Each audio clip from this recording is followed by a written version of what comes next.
পরিব্রাজক স্বামীজি যখন উত্তর ভারতের গাজীপুরে, তখন তিনি ঠাকুরের গৃহী শিষ্য বলরাম বসুর দেহত্যাগের খবর পান। খবরটি শুনে স্বামীজি শিশুর মতো কাঁদছিলেন।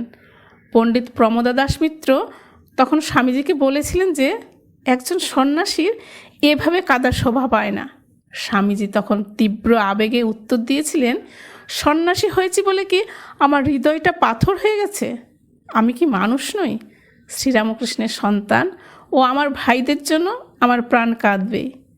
এর থেকে বোঝা যায় যে স্বামীজির সন্ন্যাস জীবন শুষ্ক, অনুভূতিহীন বা নির্মম ছিল না। তার সন্ন্যাস ছিল পরম প্রেম ও সহানুভূতির উপর প্রতিষ্ঠিত।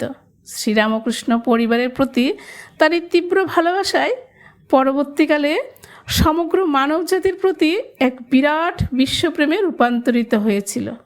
জয় স্বামীজি মহারাজ, জয় ঠাকুর।